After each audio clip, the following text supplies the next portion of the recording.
In 1942, the author Albert Camus published his first novel under the title The Stranger, and the same book was translated into English 4 years later. And today's question is, what is the role of a translator? And can you actually translate a work in its entirety? So to find out, let's go find some books at this bookstore. But however, it turned out that translating this piece of work wasn't as easy as just copy and pasting the entire text into Google Translate. Just as a bit of an exercise, let us pay very close attention to the first line of the novel in the original French. Aujourd'hui, maman est morte. Ou peut-être hier, je ne sais pas. Which, in the first ever translation in 1946, was translated to something like, Mother died today, or maybe yesterday. I can't be sure. So on paper it sounds plain and simple, maman kind of translates to mother and morte kind of translates to dead. So mother is dead or mother died today. But it wasn't until much later that someone contested this original translation. In 1988, American translator Matthew Ward came out with a very different translation that retained maman from the original, turning the first line of the novel into not English, not French, but something like a Frankenstein of a franglais. And to really understand the decision behind this weird move, turning a first line of a novel into something that is a blend between English and French, we have to get technical and nerdy a little bit and talk about the language differences between French and English. In English, the word mother can be modified to show different degrees of how close you are to your mother. Looking at you now, you're not invited. Go away. But the French word maman, according to an article in The New Yorker, seems to hang somewhere between the two extremes. So in that sense, there's literally no direct translation to the word maman in French into English. There are many different examples of different words which cannot be translated into English, or English words that cannot be translated into anything else. Walter Benjamin, in his essay, The Task of a Translator, commented on this point, where he wrote, in the words brut and pain, what is meant is the same, but a way of meaning it is not. This difference in the way of meaning permits the word brut to mean something other to a German than what the word pain means to a Frenchman. So these words are not interchangeable for them. In fact, they strive to exclude each other. And now you might be thinking to yourself, yeah, these academics are at it again, splitting hair on the most minute linguistical differences. To a normal person, if a work of translation is readable or intelligible, who cares about all of these tiny little details or tiny little differences between the translations? But the problem with that line of thinking is simply this. The right translations could work for something very simple, like a menu. And sometimes even for a menu, it's difficult to translate something in French into English, because most, French restaurants, from my own experience here in Melbourne, they still prefer to retain the original spellings of the items on a menu. But the same act of translation, when applied to something as complicated as literature, a piece of text that's supposed to show you something, make you feel something, make you cry, make you weep, make you want to call your mother, things tend to get a little bit more complicated. To really understand what the fuss is all about with this maman and mother case, we have to talk about the novel itself for this whole linguistical game to make sense. The Stranger, or L'étranger, paints a picture of an apathetic young man named Merceau, whose mother just died. And the same young man went on to shoot someone later in the novel, for absolutely no reasons. Later on, this hooligan was sent on trial and sentenced to death, but he didn't even care about his own death. In fact, at the very end of the novel, he declared that he wanted to be hated. He wanted people to scream at him in hatred. And now, can you see the importance of the first line of this novel here? It's not simply like, is it maman or is it mother? It denotes the entire tone of the novel. And it gets to a point where mother or mom or mommy, they simply don't do the job of denoting this very special apathetic psychological state. It forces the translator to really consider the differences. It forces the translator to adopt maman for the purpose of illustrating a psychological state that's not too cold or not too warm either. And translation in this case is not just replication of a word or translation of a word, but it's actually the translation of an entire spectrum of attitude that determines the main character's actions, his temperaments, and his decisions throughout the novel. And in the words of Benjamin, content and language form a certain unity in the original, like a fruit and its skin. The language of the translation envelopes its content like a royal robe with ample folds. For Benjamin, the original piece of literature forms a certain internal unity that cannot be breached if we simply want to translate it into another language. Camus' word choice of maman is very much consistent with the rest of the novel. So for a translator, The first line marks the beginning of their work, marks the beginning of retaining this internal unity of the work. And the terrifying conclusion here might be this: even with the best translators, even with the best interpreters, even with a linguistical genius, this unity within the original simply cannot be recreated or remolded in a different language because, well, technically it's going to turn into a different book with its own internal unity. So I think our friend Uncle Ben here has a pretty good point.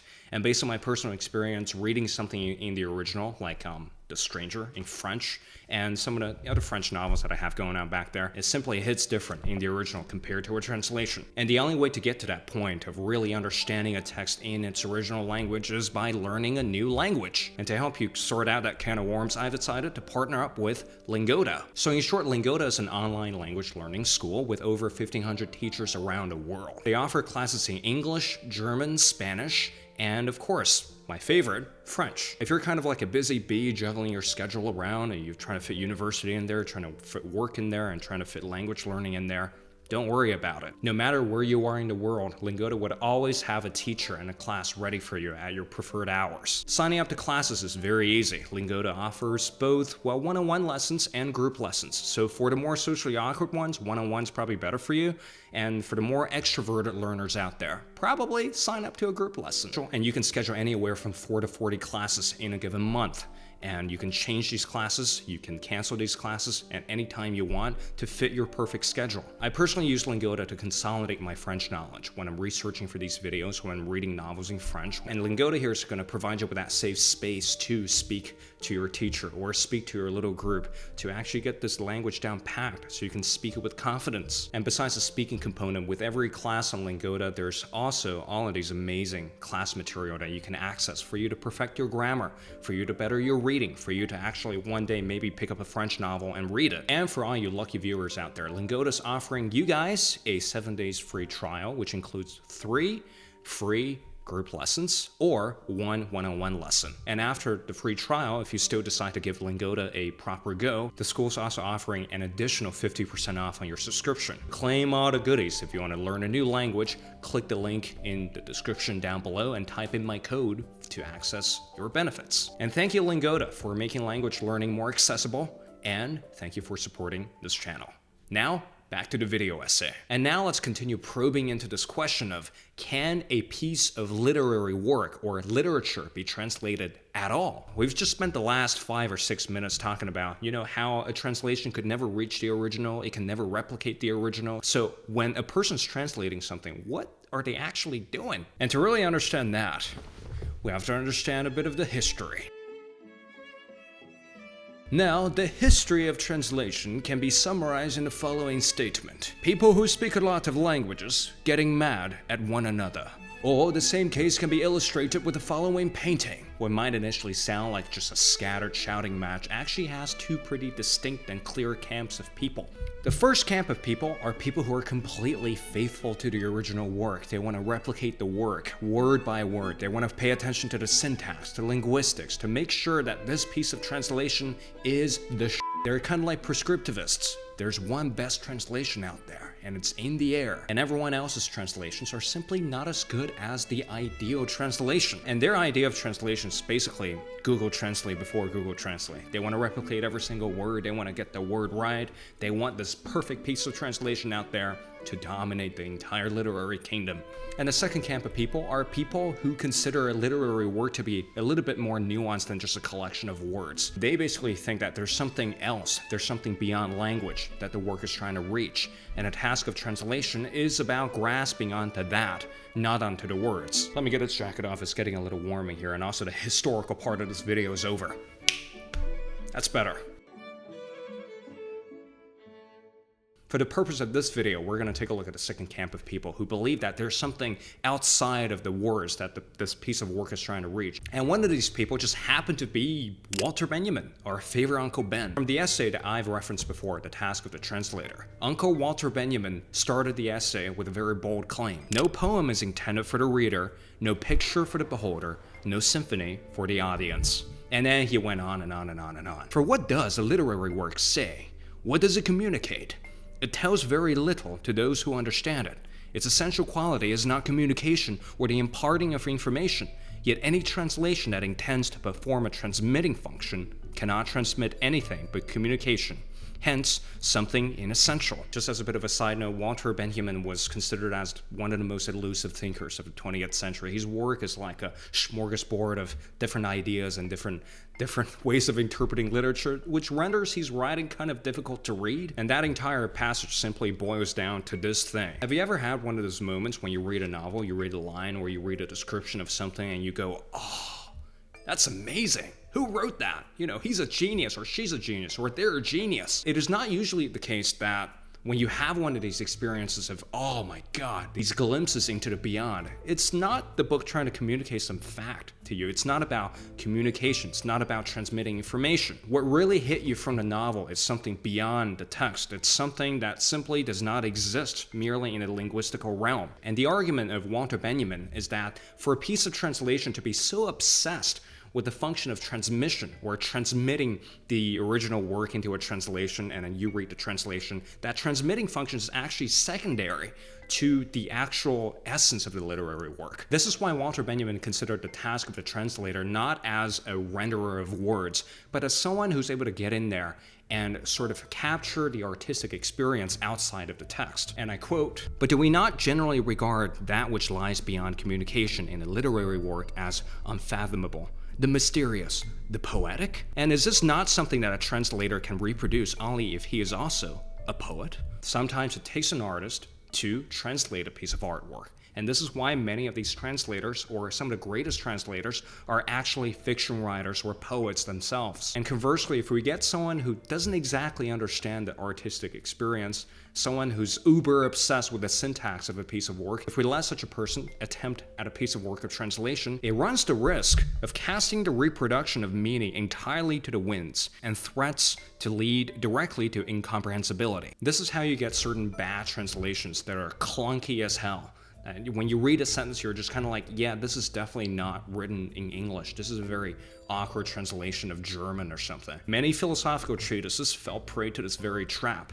And many novels, from the ones that I've read, well, there are some pretty bad translations out there, and it is usually the consequence of needing to translate everything by the letter. So the question now remains, what is the task of a translator, and how do we go about selecting the best one out there for us to read if we don't want to learn the original language? To answer this, once again, we're going to jump back on a wagon of this beautiful essay, The Task of the Translator, from Walter Benjamin. Unlike a work of literature, translation finds itself not in the center of the language forest, but on the outside, facing the wooded ridge. It calls into it without entering, aiming at the single spot where the echo is able to give, in its own language, the reverberation of the work in an alien one. And that basically means that a translation is not supposed to enter the essence of the original. It's not supposed to replicate it completely, but it's supposed to listen to the echo from the woods. It's supposed to listen to what this piece of literature is trying to produce, and from the standpoint of standing outside of the original. A real translation is transparent. It does not cover the original, does not block its light, but allows the pure language, as though reinforced by its own medium, to shine upon the original all the more fully. In conclusion, Benjamin believed that a piece of translation is in a sense a recreation of the original. He considered the act of translation as elongating the echoes of the original, or extending the fame of the original work. So when you are entering the bookstore next time, trying to find a translation to a certain work, well, maybe don't worry about how good the translation is, but focus on how the translation makes you feel. Is it clunky? Is it communicating something more profound that's beyond the text? And maybe even talk to people who have read the original and compare your experiences and compare the insights that you've gained from these two books. For a reader, reading a translation is to realize that translations are not in the business of creating a perfect imitation of the original, but an exercise to point you towards what the original was pointing at, beyond language. And that, in short, is the task of the translator.